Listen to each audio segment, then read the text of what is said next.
নমস্কার, নিউজ 18 বাংলা ডিজিটালে আপনাদের জানাই স্বাগত। ফেসবুক এবং ইউটিউবে আমি অয়ন। আজকে বাংলাদেশে ভোট হলো, দীর্ঘ কয়েক বছর পর ভোট হলো এবং অদ্ভুতভাবে বিএনপি আছে কিন্তু খালেদা জিয়া নেই। খালেদা জিয়া কয়েকদিন আগেই মারা গেছেন। আওয়ামী লীগ নেই, আওয়ামী লীগ নিষিদ্ধ।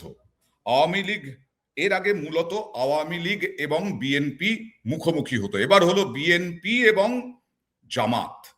আজকে যা যা ঘটলো একটু চট করে বলে দিই। বাংলাদেশ চলমান ত্রয়োদশ জাতীয় সংসদ নির্বাচন ও গণভোটে 486টি কেন্দ্রে বিশৃঙ্খলার ঘটনা ঘটেছে। আমরা সকাল থেকে বিভিন্ন সময় দেখিয়েছি।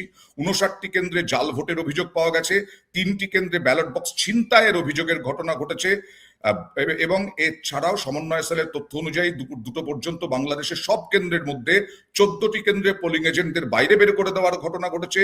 486টি কেন্দ্রে কোনো না কোনো ভাবে বিশৃঙ্খলার ঘটনা ধরা পড়েছে।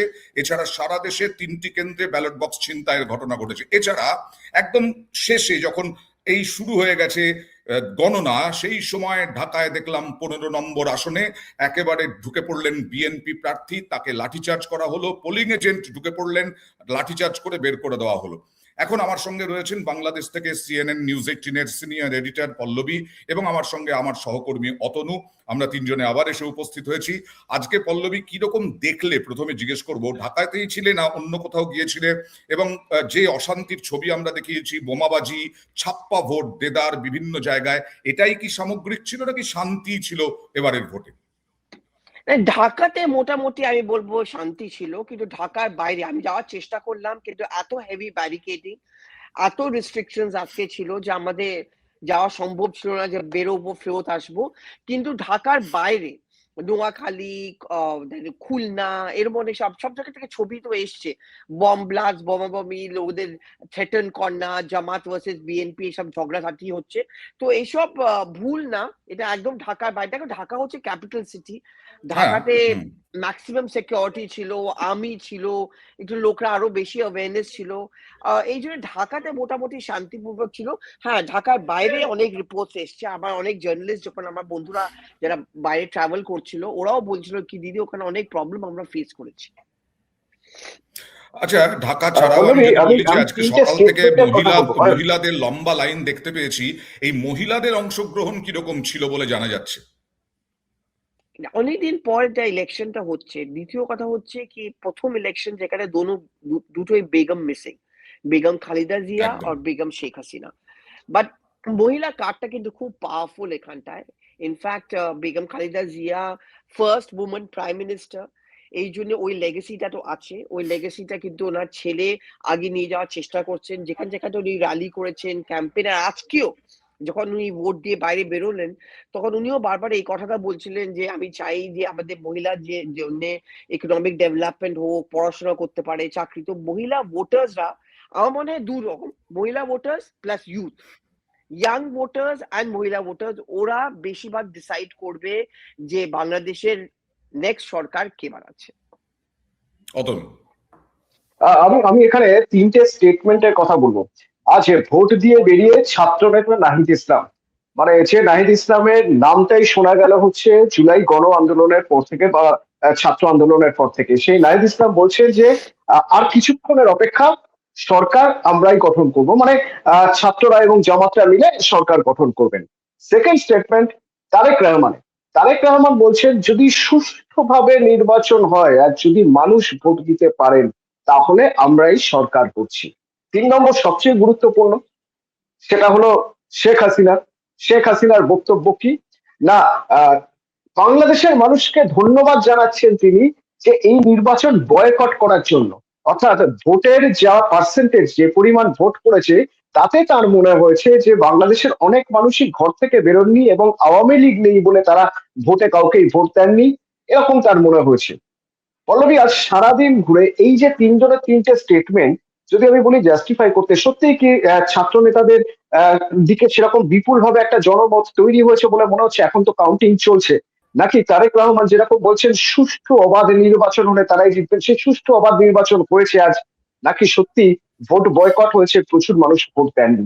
একটা ঘটনা আমরা একটু নিজেদের মধ্যে আলোচনা করি, কারণ আমরা দেখেছি সকাল থেকে যে সত্যি ভোটের লাইনে কিন্তু প্রচুর মানুষ দাঁড়িয়েছেন। সকাল থেকে 12টা পর্যন্ত আমরা দেখেছি 32% ওপরে নির্বাচন মানে লাইনে দাঁড়িয়েছেন ভোটার। পল্লবী, শোনা যাচ্ছে এখন? 32% ওপরে ভোট পড়েছে, আমরা 12টা অব্দি দেখেছি। পল্লবী, শোনা যাচ্ছে এখন? যদি তাই হয় তাহলে তো অতনু বলতে হয় যে ভালোই মহিলা পার্টিসিপেন্ট আমরা দেখেছি পুরুষ আলাদা আলাদা লাইনে দাঁড় করানো হয়েছে। তুমি যেটা বলছিলে যে সব বয়কট করা হয়েছে, এটা বোধহয় শেখ হাসিনা ঠিকঠাক বলেননি, এটা একেবারে জাস্ট রাজনৈতিক কারণে তিনি বলতে না, চেয়েছেন শেখ বলে হাসিনা আমার মনে হয়। একটা তথ্য শেয়ার করছেন সবার সঙ্গে। শেখ হাসিনা বলছেন যে 11টা পর্যন্ত যেখানে দেখা যাচ্ছে 12% ভোট, তারপরে 1 ঘন্টার মধ্যে সেটা 32%, মানে 20% 1 ঘন্টায় ভোট কিভাবে পড়ে যায়। তাহলে সেখানে কোন রকম কোন সাবোটাজ হয়েছে, সেখানে কোন রকম কারচুপি হয়েছে, যে কারচুপির কথা গতকাল থেকে আওয়ামী লীগ সোশ্যাল মিডিয়ায় ভাসিয়ে দিচ্ছে বা কিছু ভিজুয়াল দেখাচ্ছে, সেই ভিজুয়ালের সত্যতা তো আমাদের পক্ষে যাচাই করা সম্ভব নয়, কিন্তু কিছু ভিজুয়াল দেখানো হচ্ছে যেখানে দেখানো যাচ্ছে প্রিসাইডিং অফিসার খালি পাতায়, খালি মানে একেবারে ফাঁকা কাগজে সই করছেন, যে সইটা তার করার কথা ভোট হয়ে যাওয়ার পর, ফল ঘোষণার পর সেখানে খালি কাগজে সই করছেন।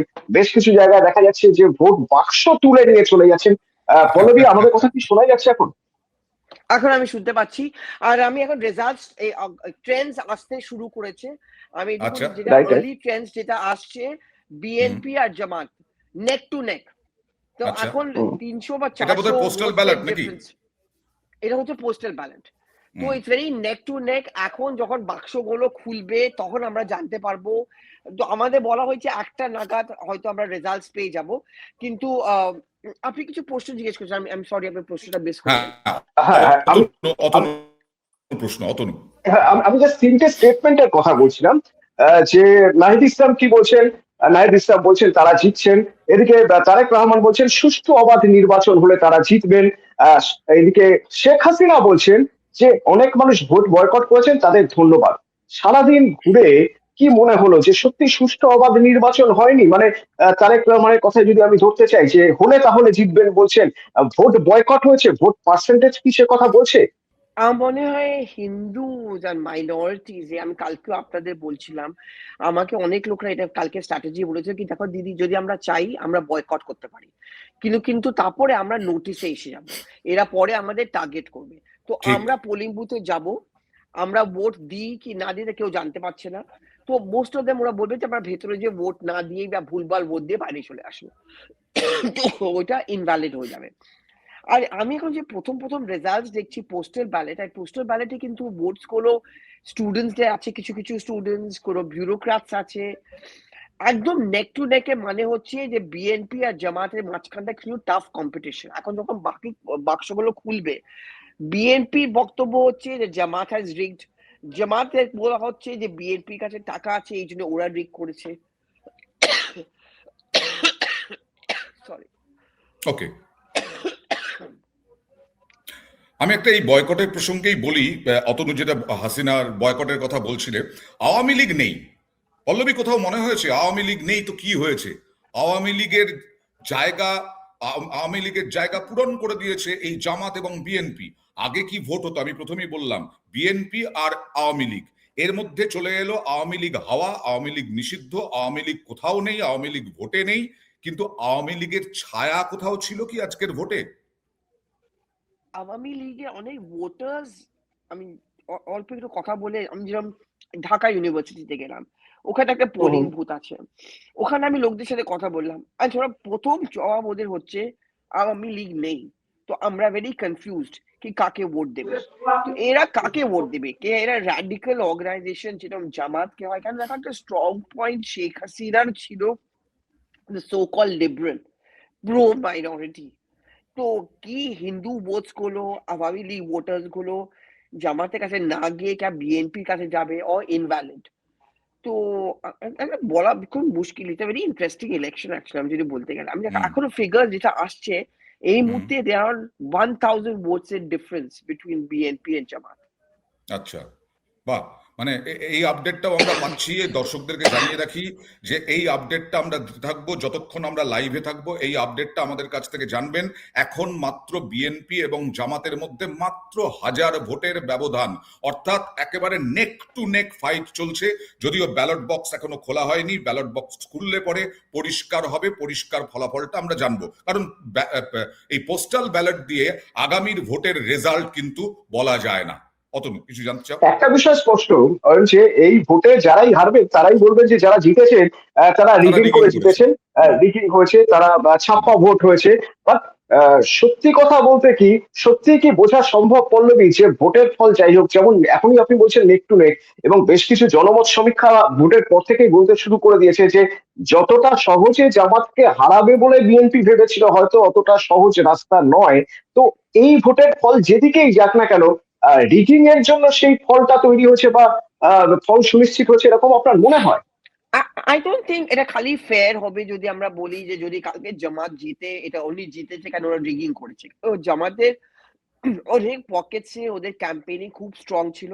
জামাতের সঙ্গে এনসিপি ছিল, ন্যাশনাল সিটিজেন পার্টি, যেটা স্টুডেন্ট আপরাইজিং এর একটা পার্টি। আমি যখন এখন পোলিং বুথ থেকে আসছিলাম, আমি সরি, সারাদিন করার পর এত একদমই তাই, এক্সস্ট একদম। তো এনসিপি ভলেন্টিয়ার্স গুলো ছিল, তো জামাত কিন্তু এত খারাপ করবে না। আচ্ছা, জামাতের একটা ক্যাম্পেইনিং স্ট্র্যাটেজিটা খুব স্ট্রং ছিল। বিএনপির মতন অত অর্গানাইজেশন নেই, কিন্তু জামাতরা স্টুডেন্টস ভলেন্টিয়ার্স এর খুব লাভ উঠিয়েছে। আরেকটা জায়গা খুব ইন্টারেস্টিং দেখতে হবে যে এই যে পকেট, কিছু কিছু পকেট মানে ময়মনসিংহ বা যে যে জায়গাগুলো হিন্দু ভোট বেশি, সেই জায়গাগুলোর ফল কোন দিকে যেতে পারে বলে মনে হচ্ছে, মানে কোন দিকে যেতে পারে আজ যখন এরকম একটা সিচুয়েশন, যে সিচুয়েশনে আওয়ামী লীগের ভোটাররা তারা কনফিউজ যে তারা কাকে ভোট দেবেন, আওয়ামী লীগ যখন নেই। আর একদম একদম কোনো ধর্ম বা কোনো বর্ণ নির্বিশেষে যাদের কথা আওয়ামী লীগ ভাবতো বলে দাবি করা হচ্ছে, তারাই যখন ভোটে নেই, তাহলে ভোট কাদের দেওয়া হবে? কারণ এখানে একটা খুব ইন্টারেস্টিং জায়গা হলো যে বেশ কিছু পকেট রয়েছে যে পকেট থেকে বিএনপি কোনোদিনই ভোট পায়নি। জামাতের তো পাওয়ার প্রশ্নই উঠছে না, কারণ সেই পকেটগুলো পুরোপুরি আওয়ামী লীগের ভোট ছিল। আমি ময়মনসিংহ এর কথা আগেই বললাম। তো এরকম বেশ আমি কিছু জায়গা। বাংলাদেশের থেকে একটা আপডেট দিই। এই মুহূর্তে আমি যেটা পাচ্ছি, বাংলাদেশের মূল একটি কাগজ, সেখানকার থেকে যে রংপুর 4 আসন 57 কেন্দ্রে, আসন 57, রংপুর 4 আসন 57 কেন্দ্রে এনসিপির আখতার হোসেন পেয়েছেন 72,897 ভোট, বিএনপির এমদাদুল ভরসা তিনি পেয়েছেন 57,439 ভোট। অর্থাৎ এখানে ধানের শীষ কিন্তু পিছিয়ে রয়েছে এবং দাঁড়িপাল্লা কিন্তু অনেকটাই এগিয়ে রয়েছে। এনসিপি অর্থাৎ জোট, যে জামাতের যে জোট, সেই জোট কিন্তু অনেকটাই এগিয়ে রয়েছে, যা স্পষ্ট হচ্ছে। অতনু, অর্থাৎ জামাতের একটা আন্ডার কারেন্ট ছিলই, যেটা প্রথম থেকে বোঝা যায়নি। জামাতের এই আন্ডার কারেন্টটা তৈরি হয়েছে একেবারে বৈষম্য বিরোধী ছাত্র আন্দোলনের সময় থেকেই, হ্যাঁ, তখন থেকেই এটা তৈরি হয়েছে। এবং জামাতের এত বলছিলেন কোনো না যে মানেই ছিল না। জামাতের একটা ফোর্সই হচ্ছে এই স্টুডেন্ট। এবং সত্যি তো, আমরা যদি দেখি বৈষম্য বিরোধী যে ছাত্র আন্দোলন, সেই ছাত্র আন্দোলন এই জায়গায় পৌঁছে দিয়েছে হচ্ছে ছাত্ররা, বাংলাদেশের ছাত্ররা, জেন জি। তারা বিদেশে থাকেন না বা বিদেশ থেকে আসেননি, তারা বাংলাদেশের জন্যই লড়াই করেছেন, শেখ হাসিনার বিরুদ্ধেই লড়াই করেছেন। শেখ হাসিনা সরকারের বিভিন্ন দুর্নীতি এবং বিভিন্ন সিদ্ধান্তে তারা একেবারে তিতিবিরক্ত। তারাই তো এই আন্দোলনটাকে চালিয়ে নিয়ে গিয়েছেন। আজকে যদি জামাতের কিছুটা ভালো রেজাল্ট হয় বা জামাত যদি ক্ষমতায় আসে, তাহলে তো এই ছাত্রদের ভূমিকা অপরিসীম। না, নিঃসন্দেহে জামাত প্রথম থেকেই ঘোষণা করে রেখেছে যে নাহিদ ইসলামকে তারা মন্ত্রী করবে। কোন মন্ত্রিত্ব দেয় সেটা তো পরের প্রশ্ন। কিন্তু এই যে জেনারেশন, এই একটা জেনারেশন যারা জামাতের সঙ্গে রয়েছে, তার সবচেয়ে বড় কারণ বোধহয় একটাই, তা হলো এরা বিএনপি কেও দেখে নিয়েছে, এরা আওয়ামী কেও দেখে নিয়েছে। দুর্নীতিমুক্ত নেতা বলে যে কিছু হয় না, সেটা যে সোনার পাথর মাটি, তা এদের চোখের সামনে স্পষ্ট। তো এই করাপশনের এগেনস্টে যদি ভোট দিতে হয়, তাহলে কেন জামাত নয়? এই জায়গাটা বোধহয় ভীষণভাবে নাড়া দিয়েছে জেন জি কে। আর সেই জন্যই যদি ভোটের ফলে দেখা যায় যে জামাত বেশ কিছুটা ভোট পেয়েছে বা সরকার গড়ার মতো পরিস্থিতি তৈরি হচ্ছে, তাহলে তার পিছনে ফ্যাক্টর কিন্তু অবশ্যই শুধুমাত্র আওয়ামী নয়, বিএনপিও যে সময় ক্ষমতায় ছিল 2001 থেকে 2006, তখনও তাদের বিরুদ্ধে যে করাপশনের চার্জ ছিল সেটা একটা বড় ফ্যাক্টর এক্ষেত্রে।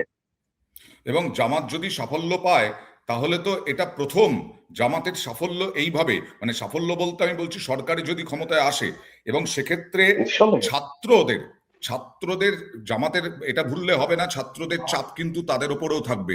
যেমন ভাবে প্রধান উপদেষ্টার বিরুদ্ধে বা প্রধান উপদেষ্টার ভূমিকা নিয়ে ছাত্র নেতারা বা ছাত্র সংগঠন এনসিপির মধ্যেই ভাগ রয়েছে, আমার মনে হয় জামাত যদি এই ছাত্রদের কথা না শুনে চলে বা জামাতের কথাকে গুরুত্ব না, বা ছাত্রদের কথাকে গুরুত্ব না দেওয়া হয় ভবিষ্যতে, যে জামাত একটা সংখ্যাগরিষ্ঠতা নিয়ে ক্ষমতায় এলো, জামাত ছাত্রদের ভোট নিয়েও এলো, কিন্তু ছাত্রদের সিদ্ধান্তকে সেভাবে গুরুত্ব দিচ্ছে না, তাহলে কিন্তু আবার সেই অশান্ত হবে বাংলাদেশ ছাত্রদের দ্বারাই, মানে ছাত্ররাই আন্দোলন করবে, আবার ছাত্ররাই কিন্তু আসলে জামাত র্যাডিক্যাল না কি সেটা নয়, এখন চাইছে একটা ভারত বিদ্বেষ, 1 নম্বর। 2 নম্বর হচ্ছে বাংলাদেশে যাতে দুর্নীতি না থাকে, নতুন পার্টিকে আমরা ক্ষমতায় আনলাম। ছাত্ররা যদি মনে করে যে বিএনপি বহু বছর শাসন করেছে, আওয়ামী লীগ বহু বছর শাসন করেছে, এবার আমরা আনলাম জামাতকে, এইটা যদি ভাবনা থাকে ছাত্রদের মধ্যে, তাহলে ছাত্ররা কিন্তু ছাড়বে না জামাতকে। আসলে এই জায়গাটায় ছাত্রদের মধ্যে একটা প্রথম থেকেই কোথাও যেন একটা ওই মানে ওদের ভাষাতেই বলতে গেলে একটা জোশ ছিল। সেই জোশটা কি না, নেতা বলতে বোঝা যায় দুর্নীতি, নেতা বলতে টাকার পাহাড়ে বসে রয়েছেন, নেতা মানেই হচ্ছে মুখ দেখে কাজ দেবেন, এটা বন্ধ করতে হবে। এটা বন্ধ করতে হবে, এবং নেতা মানেই তারা যে শাসক দলে রয়েছেন বলে তারা যে যা খুশি তাই করবেন, হাতে মাথা কাটবেন, এটা হতে দেওয়া চলবে না। চোখের সামনে তারা দেখেছেন যে শুধুমাত্র শুধুমাত্র ওই ছাত্র বৈষম্য বিরোধ নিয়েই যে আন্দোলনটা শুরু হয়েছিল তা নয়, তার আগে আওয়ামী লীগের বিরুদ্ধে ধীরে ধীরে ধীরে ধীরে ক্ষোভের আগুন অনেকদিন ধরে চলছিল। এমনকি ছাত্রদের মধ্যে বা বাংলাদেশের একটা অংশের মানুষ তো বিশ্বাসই করেন যে এর আগের ভোটগুলো ভোটই হয়নি, মানে সেই ভোটগুলো পুরোপুরি রিগিং করেছে সরকার পক্ষ, এবং রিগিং করে নিজেরাই জিতে এসেছে। এমন সময় গেছে উল্লেখযোগ্য কিছু দল তারা বয়কট করেছে, ভোট বয়কট করেছে, যে এই ভোটের থেকে দরকার নেই, ভোট না হোক। কিন্তু তারপরেও সেই আওয়ামী লীগ জিতে এসেছে, এবং জিতে আসার পরে একের পর এক তোমার মনে রয়েছে যে আয়না ঘরে যেখানে যে পাওয়া যেত না, মানে মানুষকে তুলে নিয়ে যাওয়ার পরে বিচারের নামে তাকে তুলে নিয়ে যাওয়া হতো, আয়না ঘরে রাখা হতো। সেই আয়না ঘর কোথায় খুঁজে বেড়ানোর চেষ্টা করেছেন ছাত্ররা। এমনই অবস্থা, এতটাই রোষ, এতটাই ক্ষোভ, যে যার জন্য বঙ্গবন্ধু মুজিবুর রহমানের মূর্তি যেখানেই দেখতে পেয়েছেন সেখানেই ছাত্রদের একাংশ ভাঙতে শুরু করে দিয়েছেন। ধানমন্ডিতে বারবার করে অ্যাটাক করা হয়েছে। এই ক্ষোভটা কেন? এই ক্ষোভ কোনো ব্যক্তির উপরে নয়, এই ক্ষোভ একটা প্রাতিষ্ঠানিক ব্যবস্থার উপরে।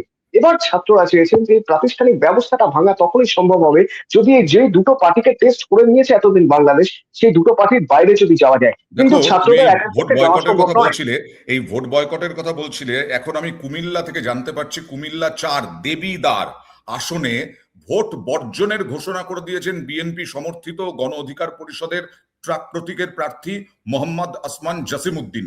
মানে তিনি বলছেন যে তিনি ভোটটা হয়েছে, ভোট শেষ হয়েছে, তারপরে তিনি বললেন এই ভোট নয়, এবং এই ভোটটাকে তিনি বর্জন করছেন, এই ভোটে তিনি থাকছেন না, এই ভোটে তিনি অংশগ্রহণ করছেন না।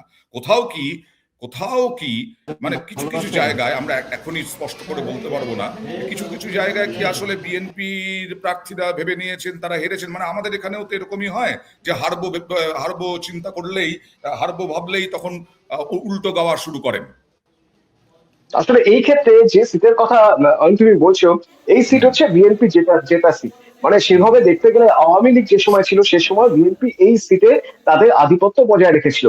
সেই সিটের ফল খারাপ হতে পারে তখনই, এক যদি বিএনপি থেকে মুখ পুরোপুরি সরিয়ে নেয় মানুষ, তাহলে মানে ওই পার্টিকুলার জায়গার ভোটার। আর তা না হলে যদি রিগিং হয়, বিএনপির ওটা একেবারে পাকা গুটি বা পাকা সিট এটা ভেবে যদি আগে থেকেই প্ল্যান করে রিগিং হয়, আমার ধারণা উনি সেরকম কিছু আজ করে বলছে যে এই ভোট বয়কট করছেন। কিন্তু এটাও তো সত্যি হতেও তো পারে যে রিগিং হয়নি, মানুষের মন বিএনপি থেকে সরে গিয়েছে, যদিও সে সম্ভাবনা কম। আমার ধারণা উনি রিগিং এর কথা ভেবেই উনি বলছেন এই ভোট বয়কট করা হোক। ভোট হয়ে যাওয়ার পরে ভোট বয়কটের ডাক দিয়ে লাভ কি হবে সেটা অবশ্য জানি না। আমরা বোধহয় পাচ্ছি না, আর পল্লবী বাংলাদেশেই রয়েছেন। আসলে সারাদিন ধরে যে পরিশ্রম হয়েছে তার জন্য হয়তো একটু ডাউন আছেন এবং নেটওয়ার্কের প্রবলেম হচ্ছে। আমার একটা বিষয় জানার খুব ইচ্ছে ছিল পল্লবীর কাছে, যে এই যে হিন্দুদের বা সংখ্যালঘুদের ভোটের কথা বলা হচ্ছে না, তারা বলছেন আওয়ামী লীগ নেই কিন্তু কাকে ভোট দেবো। হ্যাঁ, মানলাম জামাত হচ্ছে র্যাডিক্যাল, জামাত হচ্ছে উগ্রপন্থা, জামাত হচ্ছে আইএসআই, পাকিস্তান, এদের প্রভাব বাড়বে। কিন্তু তারেক রহমান 17 বছর পরে এসে তো দেশে, বা বিএনপি যেটা বারবার বার্তা দেওয়ার চেষ্টা করেছে, যে মহিলা থেকে আরম্ভ করে সংখ্যালঘু, সেই তাদের ওপরে যাতে অত্যাচার বন্ধ হয় তার জন্য তারা ক্ষমতায় এলে সব রকম ব্যবস্থা নেবেন। এবং শুধু তাই নয়, বারবার করে তারেক রহমান যতদিন এখানে আছেন, বাংলাদেশে আছেন, ব্রিটেন থেকে এসেছেন, যতদিন হলো ততদিন পর্যন্ত কিন্তু আমরা দেখেছি যে তারেক রহমানের কাছে জনস্রোত, জনস্রোত বলা যায়, জনজোয়ার বলা যায়, সেখান থেকে তো হিন্দুরা ভরসা করতেই পারে না আপাতত তারেক রহমানকে। কালকে যেটা বলছিলাম, যে আন্তর্জাতিক রাজনীতির ক্ষেত্রে তারেক রহমান, হয়তো খালেদা জিয়া নেই, কিন্তু তারেক রহমানের নেতৃত্বে বিএনপি যদি ক্ষমতায় আসে, তাহলে অন্যরকম বাংলাদেশকে আমরা দেখতে পেতে পারি। সেই কারণে সংখ্যালঘুরা কেন ভয় পাচ্ছেন এখনো পর্যন্ত বিএনপি থাকা সত্ত্বেও, এইটা একটু জানার ইচ্ছে ছিল। তোমার কি মনে হয় অতনু? আমার আমার এখানে একটা একটা বিষয় মনে হয়, যদিও পল্লবী সবচেয়ে ভালো বলতে পারতেন, সেটা হলো লেসার এভিল খোঁজার চেষ্টা করছে মানুষ। তো লেসার এভিল খুঁজতে গিয়ে তারা মনে হচ্ছে যে আমাদের থেকে বিএনপি কে ভোট দেওয়া ভালো, কিন্তু কিছু কিছু মানুষ বিএনপি কেও ভরসা করতে পারছে না। তার কারণ 2001 থেকে 2006 সাল তারা দেখেছেন, এবং সেখানে কি পরিমাণ দুর্নীতি হয়েছে বিএনপি শাসনকালে সেটাও তারা দেখেছেন। তারা খাল থেকে আবার কুমির আনবেন, কিন্তু কিন্তু যদি ভেবেই থাকেন যে বিএনপি কে ভোট দেবে, আর সেটা যদি কোনো মতে জামাত আঁচ করে থাকে, তাহলে তারা কোথাও যেন আশঙ্কা করছেন যে আমি যদি ভোট না দিই, বা আমি যদি জামাতের বিরুদ্ধে ভোট দিই, তাহলে জামাত যদি ক্ষমতায় আসে ভবিষ্যতে আমার সমস্যা হতে পারে। এই ভয়টা বোধ হয় ভিতর ভিতরে কোথাও কাজ করছে। তো পল্লবী একটু আগে বলছিলেন না যে কিছু মানুষ আছেন যারা ভয়ে ভোট দিতে যাচ্ছেন, কারণ যদি ভোট দিতে না যান তাহলে আইডেন্টিফাইড হয়ে যাবেন, চিহ্নিত হয়ে যাবেন, পরে সমস্যা হবে। এবার হয়তো তারা ভোট দিতে গিয়ে ভোট দিচ্ছেন না কাউকে, বা ভুলভাল ভোট দিচ্ছেন যাতে তার ভোটটা ক্যান্সেল হয়, কিন্তু যাচ্ছেন ভোট দিতে। আমার ধারণা বিএনপির যদি ভোট কমে তার একটা সবচেয়ে বড় কারণ এটাই, যে কিছু মানুষ হয়তো এরকম ভাবছেন যে জামাত যদি জানে যে বিএনপি কে ভোট দিয়েছি তাহলে হয়তো অসুবিধা হতে পারে। হ্যাঁ, এই জায়গা থেকে হয়তো বিএনপিকেও তারা ভোট দিতে পারছেন না। একদমই হতেই পারে, কারণ চারিদিকে তো শত্রু বেষ্টিত বলে মনে করছেন সংখ্যালঘুরা। এবং গত 1.5 বছর ধরে তারা যেভাবে কাটিয়েছেন বাংলাদেশে, তারা নিজেদের দেশ, নিজেদের জমি, নিজেদের মাতৃভূমি, তা সত্ত্বেও তারা সেইভাবে স্বাধীনভাবে কাজকর্ম করতে পারেননি, এরকমটাই তো বারবার ছবি উঠে আসছে। আজকে এই নির্বাচনটা পৃথিবী তাকিয়ে আছে, আন্তর্জাতিক মহল তাকিয়ে আছে, এবং ভারতও তাকিয়ে আছে। ভারত কি মনে করে? ভারত মনে করে যে জামাত, তারেক রহমান, মানে বিএনপি আওয়ামী লীগের পরিবর্তন হতে পারে, কিন্তু জামাত হতে পারে না। যদিও জামাত ক্ষমতায় এলে পরে সেই সম্পর্ক, সুসম্পর্ক বজায় রাখার চেষ্টা করতেই হবে আমাদেরকে, আমাদের সঙ্গে বাণিজ্য সম্পর্ক করতেই হবে, সেটা বাংলাদেশেরও প্রয়োজন। বাংলাদেশের প্রয়োজন নয় এরকমটা নয়, বাংলাদেশেরই সব থেকে বেশি প্রয়োজন। আজকে যদি মিনিমাম আমি বলছি, আজকে যদি ভারত ভিসা বন্ধ করে দেয়, লক্ষ লক্ষ মানুষ এ দেশে এসে, এই কলকাতায় এসে যে চিকিৎসার সুবিধে পান, সেই সুবিধেটাই তো পাবেন না। তাহলে তো আখেরে ক্ষতি হবে এই বাংলাদেশের মানুষের। সেটাও তো জামাতকে ভাবতে হবে, শাসক দলকে ভাবতে হবে। অতনু, আসলে এই জামাতের কাছে দুটো বড় চ্যালেঞ্জ আছে। প্রথম বড় চ্যালেঞ্জ, যদি সরকারে আসে তাহলে জামাতকে নিজের ইমেজ ক্লিন করতে হবে। জামাতের একটা ইমেজ তৈরি হয়ে গিয়েছে, এই জামাত সংস্কৃতি পরিপন্থী, পরিপন্থী। এই জামাত কৃষ্টি পরিপন্থী, হুম, এই জামাত মহিলারা কাজে বেরোক, মহিলারা কাজ করুক, তারা কৃষ্টির সঙ্গে সংস্কৃতির সঙ্গে যুক্ত হুম, থাকুক, তার হুম, পরিপন্থী। এই জামাত নাকি শরিয়াতির কথাই ভাবে, শুধুমাত্র হুম, শরিয়াতি স্থাপন করার হুম, কথাই ভাবে। ইমেজ, হুম, মিডিয়া এবং হুম, বিভিন্ন ভাবে, হ্যাঁ, বাংলাদেশের বাইরে থেকেও বিভিন্ন ভাবে এই হুম, ইমেজটা তৈরি করার চেষ্টা হয়েছে হুম, জামাতের জন্য। জামাতকে সেই ইমেজটা ক্লিন করতে হবে। দেশ চালাতে গেলে, দেশের মানুষের বিশ্বাস অর্জন করতে গেলে শুধুমাত্র যে ভোটে জিতলেই হয় না, সেটা সবচেয়ে বড় প্রমাণ আমরা অন্যান্য দেশেও পেয়েছি। নিজের ইমেজ ক্লিন করতে হবে, এটা তো গেল একটা দিক। 2 নম্বর দিক, জামাতের এই যে ইমেজ, যে ইমেজের জন্য বিদেশে, মানে অন্যান্য দেশের মানুষও তাদের সঙ্গে, বা অন্যান্য দেশের সরকারও তাদের সঙ্গে যে কূটনৈতিক সম্পর্ক স্থাপন করবে তার আগে দুবার ভাববে। কিন্তু হুম, জামাতকে সরকার চালাতে গেলে বৈদেশিক সম্পর্ক ভালো রাখতেই হবে, পড়শি দেশ ভারতের সঙ্গে যেমন, তেমন অন্যান্য দেশের সঙ্গেও। তো সেই জায়গা থেকে এটাও জামাতের কাছে চ্যালেঞ্জ, যে তার ইমেজটা এমন ভাবে বিল্ড করতে হবে বা তৈরি করতে হবে যাতে পড়শি দেশ ভারত বা অন্যান্য দেশগুলোর সঙ্গেও সৌহার্দ্য বজায় থাকে, বৈদেশিক সম্পর্ক বজায় থাকে। সুতরাং এটা যে এক তরফ থেকে ভারতের একটা চেষ্টা থাকবে সৌহার্দ্য বজায় থাকার, তা কিন্তু নয়। ভারত স্থিতিশীল সরকার চায় প্রতিবেশী দেশে, এবং সেই স্থিতিশীল সরকার ভারতের সঙ্গেও সুসম্পর্ক বজায় রাখবে, সেটাই ভারত চায়। এটা দ্বিপাক্ষিক একটা ব্যাপার, কারণ ব্যবসা বা পররাষ্ট্রনীতির দিক থেকে দুটো দেশেরই যদি লাভ দেখতে হয়, তাহলে দু দেশকে এগিয়ে আসতে হবে। জামাতের কাছে এটাও কিন্তু চ্যালেঞ্জ হয়। একদম ব্যালট পেপার গোনা চলছে এই মুহূর্তে, আমরা দেখতে পাচ্ছি রংপুর 2 আসন, আমরা রংপুর 4 আসনের কথা বলেছিলাম। রংপুর 2 আসনে 5 কেন্দ্রে এটিএম আজাহার পেয়েছেন 4,534টি ভোট। বিএনপির মোহাম্মদ আলী পেয়েছেন 2,509 ভোট। রংপুর 2 বদরগঞ্জ তারাগঞ্জ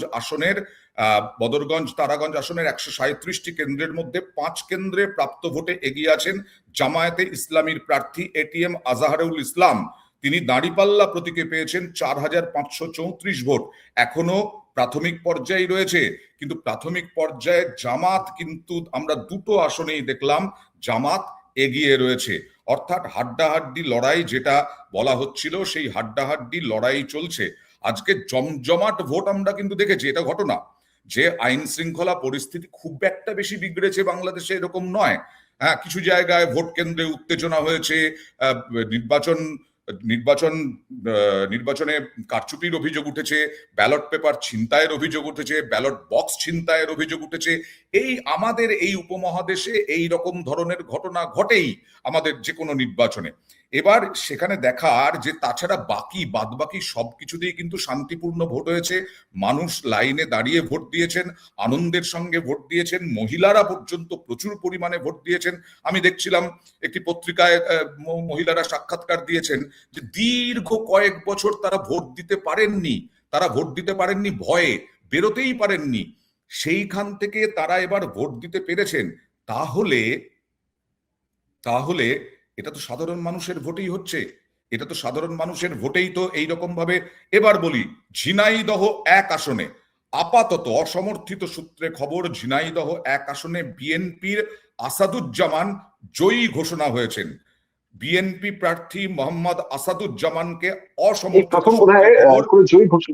জয়ী ঘোষণা করা হয়েছে। একদম বিএনপির আসাদুজ্জামান শৈলকুপা আসনের বিএনপি প্রার্থী মোহাম্মদ আসাদুজ্জামানকে ধানের শীষ প্রতীকে তিনি 1,71,598 ভোট পেয়েছেন।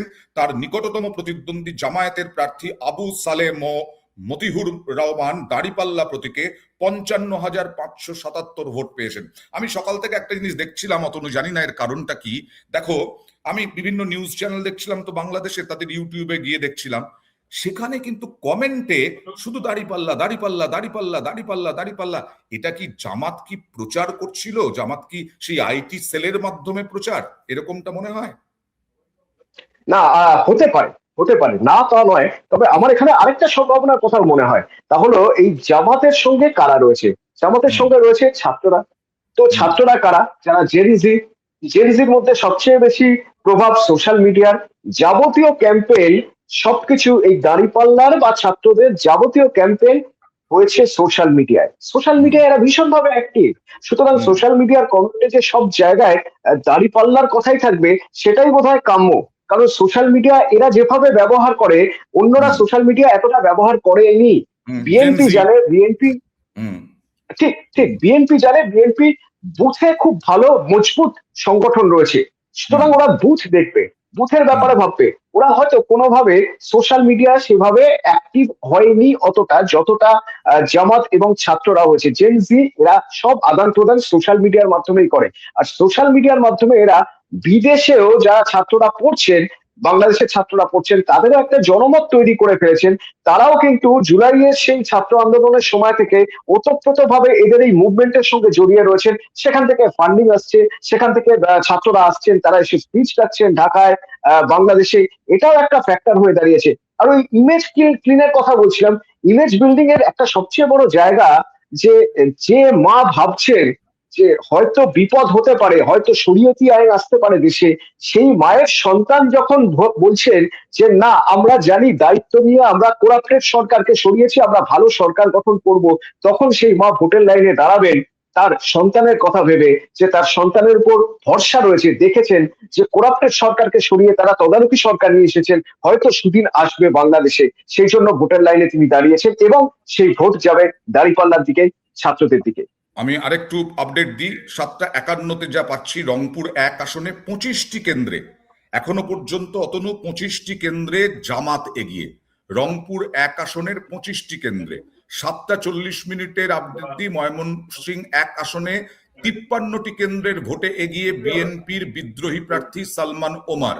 এছাড়াও রংপুর 4 আসনে যেটা বললাম 57 কেন্দ্রে এনসিপির আখতার হোসেন এগিয়ে। এবং এখনো পর্যন্ত জয় একটা জায়গাতেই, ঝিনাইদহ 1 আসনে বেসরকারি মানে অসমর্থিত সূত্রে খবরে এখনো পর্যন্ত বিএনপির আসাদুজ্জামান বিজয়ী হয়েছেন। এখানে আমরা পল্লবীকে আর পেলাম না, যাই হোক বাংলাদেশ ঘুরেছেন, যার ফলে আজকে আঁকো দেখা হাল পুরো বলতে পারতেন। কিন্তু আমরাও যা দেখেছি, আজকে মোহাম্মদ ইউনূস খুব খুশি। মোহাম্মদ ইউনূসকে দেখলাম একেবারে প্রায় নেচে নেচে কথা বলতে। কিন্তু এই মোহাম্মদ ইউনূসের ওপরেই ছাত্রদের অধিকাংশেরও বেশি তারা অসন্তুষ্ট। মোহাম্মদ ইউনূস বলছেন এটা মুক্তির দিন, আমিও মুক্ত হলাম।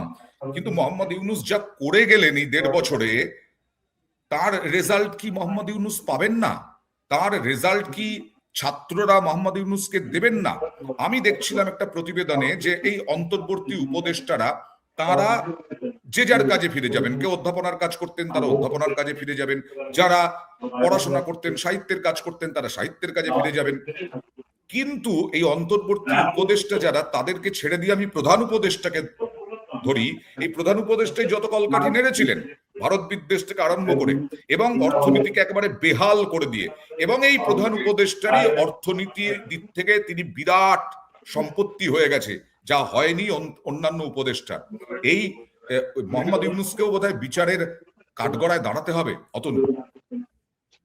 তবে মনে হয় এত তাড়াতাড়ি নয়, এই কারণেই, কারণ মোহাম্মদ ইউনূস, তোমার প্রথম কথাটা ধরেই বলি, মোহাম্মদ ইউনূসের আজ সাপ মোচনের দিন, আজ মুক্তির দিন, ঠিক বলেছেন উনি। সাপ মোচন বিরাট একটা চাপে ছিলেন, মুক্তির দিন একটা বিরাট বিরাট চাপের মধ্যে তিনি ছিলেন, ভয়ঙ্কর চাপের মধ্যে।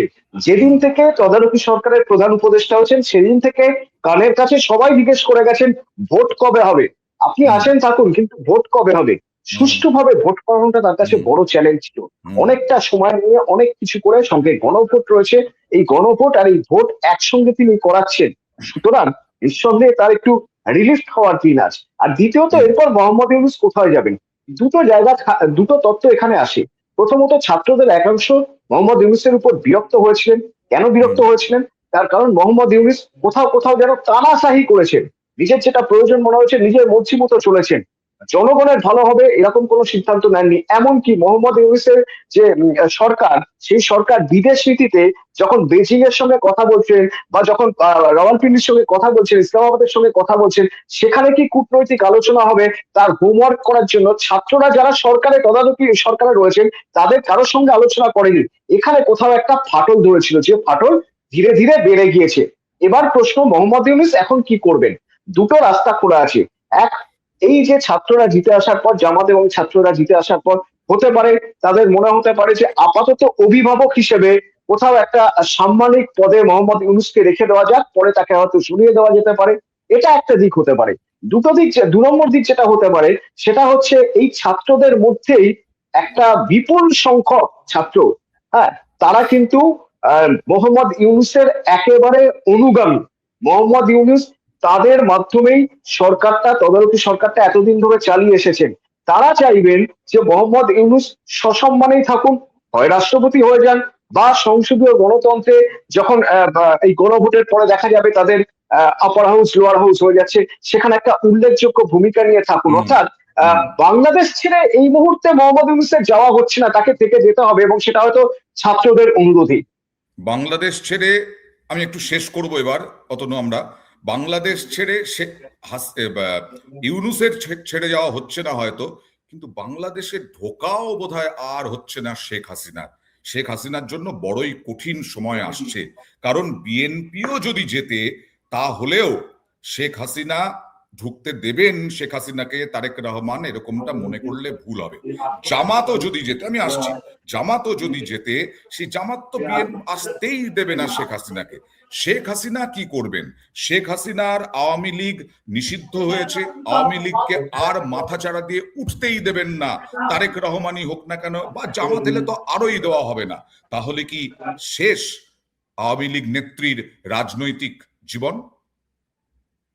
আহ শেখ হাসিনার রাজনৈতিক জীবন এখনই শেষ বোধহয় বলা যাবে না, কারণ রাজনীতি বিরাট সম্ভাবনার জায়গা। তবে ওই যে তুমি ফেরার কথা বলছিলে, ফিরতে হয়তো হবে শেখ হাসিনাকে, হয়তো শেখ হাসিনা ফিরবেন, কিন্তু বিচারের জন্য। সসম্মানে ফিরতে পারবেন না, সসম্মানে ফিরতে পারবেন না। যদিও তার বেরিয়ে আসাটাও খুব সম্মানজনক হয়নি, এবং না। বিএনপির সঙ্গে ভারতের সম্পর্ক যদি ভালো হয়, যদি বিএনপি ক্ষমতাতেও আসে, বিএনপিও কিন্তু প্রচারে একই কথা বলে গিয়েছে যে ভারত শেখ হাসিনাকে ফেরত দিক। জামাতেরও একই দাবি, ভারত শেখ হাসিনাকে ফেরত দিক। এবার জামাত বা বিএনপি যেই ক্ষমতায় আসুক, ভারত কূটনৈতিক সম্পর্ক বজায় রাখার জন্য, সৌহার্দ্যপূর্ণ সম্পর্ক বজায় রাখার জন্য কোন পথ নেবে, সেটা কিন্তু খুব গুরুত্বপূর্ণ। খুব গুরুত্বপূর্ণ। মানে শেখ হাসিনাকে রাখবে না রাখবে না, না রাখলে শেখ হাসিনার ভবিষ্যৎ কি? ভারত বাংলাদেশের সঙ্গে সম্পর্ক প্রয়োজন, বাংলাদেশেরও কিন্তু ভারতের সঙ্গে সম্পর্ক আরো বেশি প্রয়োজন। পাকিস্তানের সঙ্গে সম্পর্ক সখ্যতা করে বাংলাদেশের কোনো উন্নতি হবে না, এটা যে কোনো ছোট্ট শিশুও বলবে বাংলাদেশের। যারা র্যাডিক্যাল নন, যারা উগ্রপন্থা নন, তারা কিন্তু বলবেন যে ভারতের সঙ্গে সম্পর্ক দরকার, খুব দরকার। ছাত্রছাত্রীরা বলবেন, যেটা পল্লবী বলছিল কালকেই। এবং সেখান থেকে শেখ হাসিনা কে কিভাবে ট্রিটমেন্ট করা হবে শেখ হাসিনা দেশে ফিরলে, আমি বলছি, তুমি যেটা বললে, সসম্মানে তো হবে না, বিচারের কাঠগড়ায় দাঁড়াতে হবে শেখ হাসিনাকে। এটা ঘটনাই। এবং ঘৃণার দিক থেকে শেখ হাসিনার আমরা দেখলাম তো, হ্যাঁ, র্যাডিক্যাল হতে পারে, একটা অংশ হতে পারে, কিন্তু তা বলে এইরকম ভাবে ভেঙে গুঁড়িয়ে দেওয়ার শক্তি এতটা হতে পারে যদি সেটা মাসের মধ্যে না ছড়িয়ে পড়ে। সেই কারণেই আমার মনে হচ্ছে শেখ হাসিনার প্রতি বিদ্বেষ আছে এবং থাকবে, এবং সেটা এই দুটো দল, যে কোনো একটা দল রাজনৈতিকভাবে ক্ষমতায় এলেও তারা আরো বেশি মানুষের মধ্যে ছড়ানোর চেষ্টা করবে। এবং তাই তুমি যেটা বললে, খুব কঠিন বিষয় এবং ভাববার বিষয়। আমার মনে হয় ওনার ঘন্টা 4-5 মধ্যে একটা ট্রেন্ড ক্লিয়ার হয়ে যাবে। ট্রেন্ড আসবে আমরা এবং আগামীকাল আমরা পরিষ্কার বোঝা যাবে। আগামীকাল আমরা আবার সন্ধ্যে 7:30টার সময় হাজির হব। আমি, তুমি এবং পল্লবীর সঙ্গে রাখার চেষ্টা করব। অনেক ধন্যবাদ আপনাদের সবাইকে। নমস্কার।